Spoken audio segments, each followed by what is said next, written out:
The Diary of Samuel Pepys is one of the most famous and historically significant personal accounts of 17th-century England, offering a detailed window into the life of its author, Samuel Pepys, from 1660 to 1669.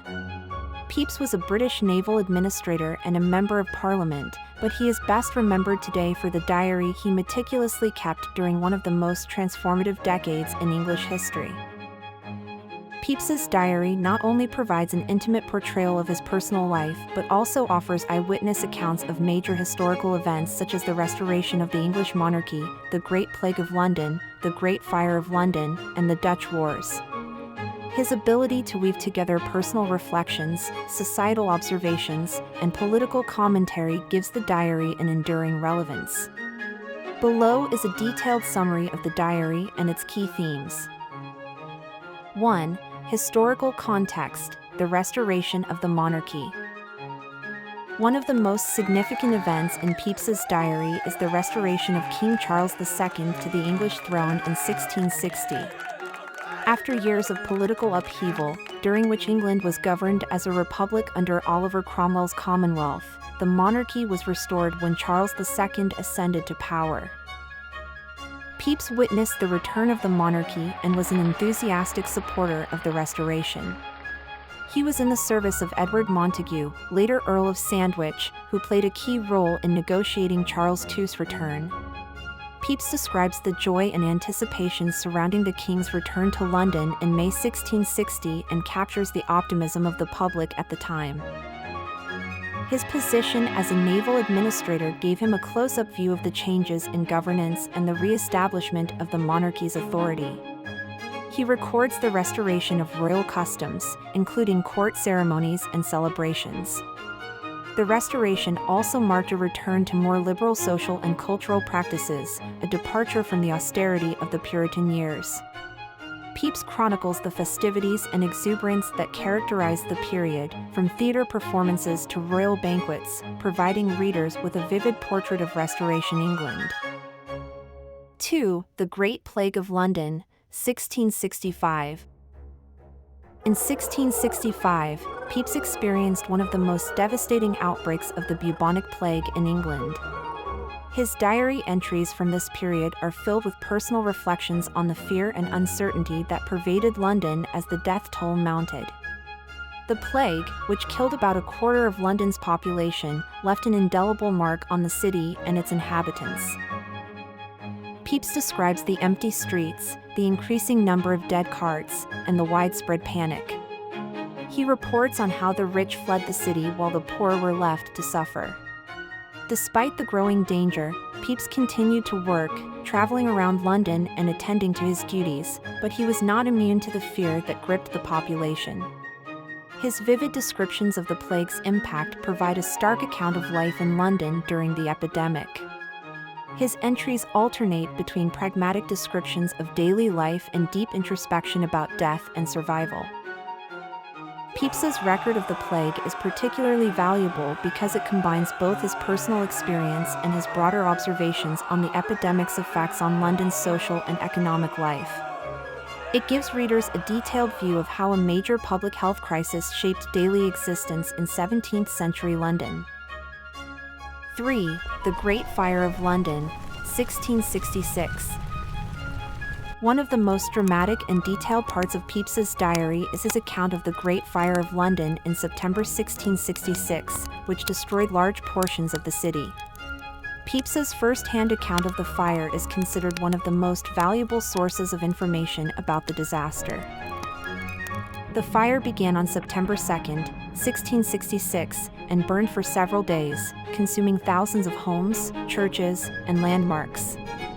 Pepys describes how he woke up in the middle of the night to see the sky glowing red and quickly realized the extent of the disaster.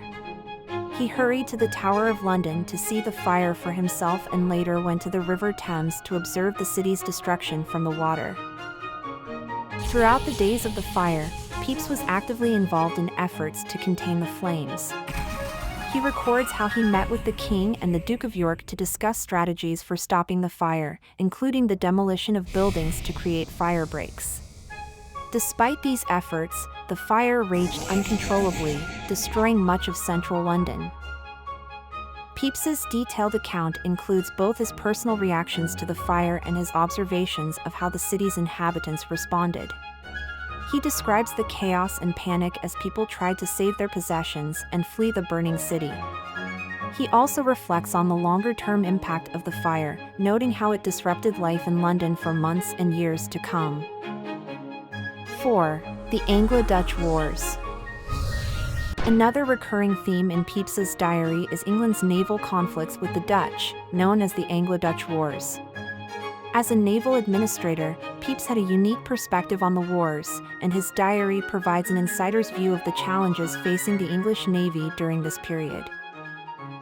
Pepys records the difficulties of managing naval resources, the corruption and inefficiency in the Navy, and the strain the wars placed on England's finances. He describes the battles and skirmishes between English and Dutch fleets, as well as the preparations for naval campaigns. His entries reflect the tensions between England and the Netherlands, and he often comments on the broader political implications of the wars. Pepys's role in the Navy gave him access to high-level discussions and decision-making processes, and he often mentions his interactions with key figures in the government and military. His diary provides valuable insight into the workings of the English Navy and the impact of the wars on national security and trade.